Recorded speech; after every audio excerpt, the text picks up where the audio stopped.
ఏవండోయ్, ఇంకా కనుమ అయిపోయింది, పండుగ అయిపోయింది. ఇంకా సింపుల్ వంటకాల్లో దిగిపోదామా?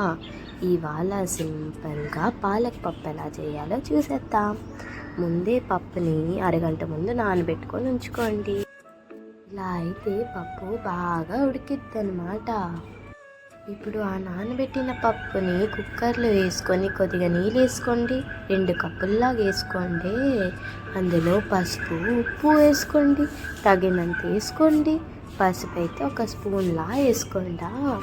ఇప్పుడు ముందే తరగబెట్టిన పాలకూర ఉంది కదండి, అది ఆ కుక్కర్లో వేసేయండి.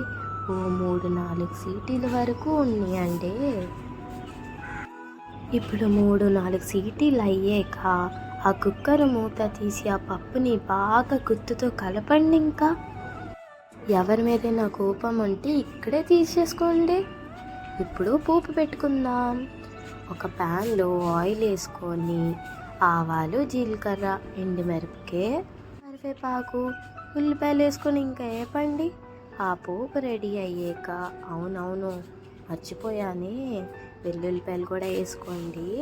అది బాగా వేగాక అందులో ఇందాక ప్రిపేర్ చేసుకున్నాం కదండి కుక్కర్లో ఉన్న పప్పుని ఇందులో వేయండి. ఇంకా కొత్తిమీర వేసి బాగా కలపండి.